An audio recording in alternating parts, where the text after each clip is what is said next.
So I'd had some ideas for quite a while, and one of the ideas was to shoot in this field that I drive past every single day on my way to work. I'd been eyeing it up for ages, and then typically on the day that we eventually went out and shot in it, it decided to snow. But that didn't really hold us back. And then when it started to snow really heavily, I forced Scott in front of a bush and then frantically took a lot of pictures. First up, Scott modelled for me, and I was using my Canon 600D with a Sigma 30mm art lens. The sky was pretty overcast, which I was happy with, as whatever light there was being reflected back off the reeds, and I really loved the effect of it. It gave quite a light and airy feel. Ideally, I wanted the sun to come out behind so it became more backlit, but luckily this happened later with me, so actually there was a difference between the images of me and the images of Scott, which added much more variation between the images. I was using the reeds in the foreground and a low aperture to throw these completely out of focus, which then framed Scott quite nicely in the images.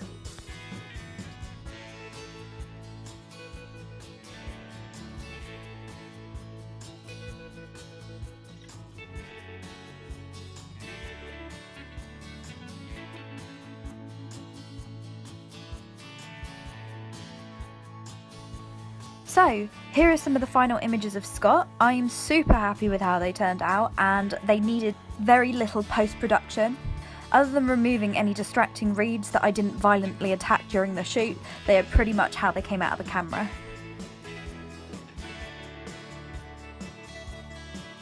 So as you can see, it started to snow, and obviously that was the prime moment to change into a tiny little dress and prance around in a field. I didn't actually tend to feel the cold until I tried to put my shoes on afterwards and couldn't feel my feet. However, this was my initial idea, to have a girl in a dress walking through the reeds, kind of looking back.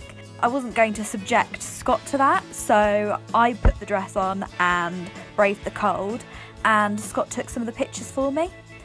Despite it snowing, the sun actually came out from behind, which is exactly what I wanted, which gave a really nice backlight, and it gave a completely different feel to the photographs of Scott, so I was pretty happy with the result of these as well. As for posing, I have absolutely no idea what I was doing. I knew what I wanted them to look like, but as you can see, I'm waving my arms around like a mad person and repeatedly asking Scott whether it looks okay. And these are the final images of me. So there's a little bit more post-production going on here. I have fiddled around with the dress a little bit to make it a little bit more impressive, and also tweaked the colours slightly to add a little bit more warmth. And I've used dodge and burn to add a little bit more contrast and a little bit more dimension to the photographs. I was so happy when it started to snow because I knew that I could get another set of images that would be completely different to the other sets. However, at this point we were both pretty cold and I was frantically shooting as fast as possible. However, looking back at the other images, we realised that they were actually all slightly out of focus due to a lens error. So I was manually focusing each image, and my hands were getting colder and the snow was getting heavier, but we did get some pretty cool images in the snow as well.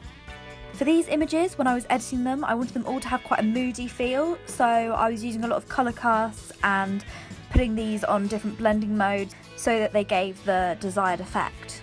If you're interested in any more of my photography, please do check out my Instagram at rachelpendleburyphotography, or I'm sure I will be uploading more to this channel as well.